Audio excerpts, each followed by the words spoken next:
Have you ever stopped to wonder why we call it Bluetooth? I mean seriously. Blue. Tooth.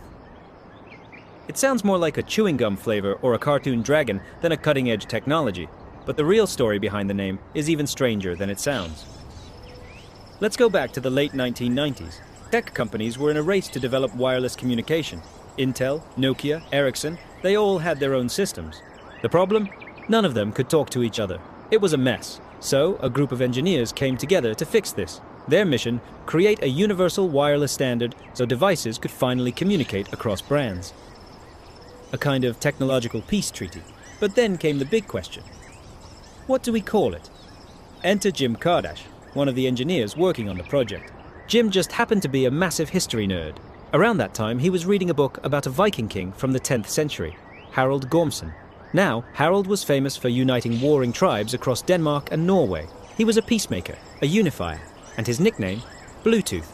Apparently, he had a dead tooth that had turned bluish, and people back then were brutally literal. Jim thought, wait a minute, we're trying to unite communication protocols, just like Harald united the tribes.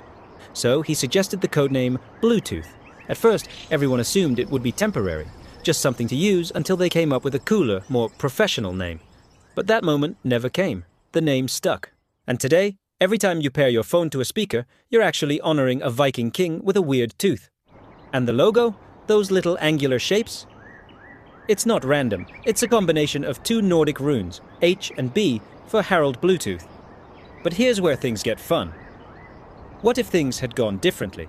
What if, instead of naming it after a Viking, the CEO's cat had walked across the keyboard, and the name became something like Blurgetooth? Or maybe the intern had a bad idea during the meeting, and the team went with Tooth Talk, a name that sounds like a rejected toothbrush startup. Even worse, what if the project had been named after the guy in the office who always forgot the Wi-Fi password? Imagine using DaveNet every time you wanted to connect your headphones.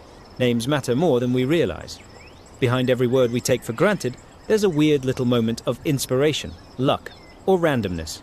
So the next time you activate Bluetooth, remember, you are not just syncing your devices, you are summoning the legacy of a Viking with a Bluetooth. Now, tell me in the comments, if you had to name Bluetooth from scratch, what would you call it? The funniest or most creative idea might show up in our next episode. And don't forget to like, subscribe, and hit that bell, because next time, we're diving into how Google almost ended up with the name Backrub. Yes, that almost happened too.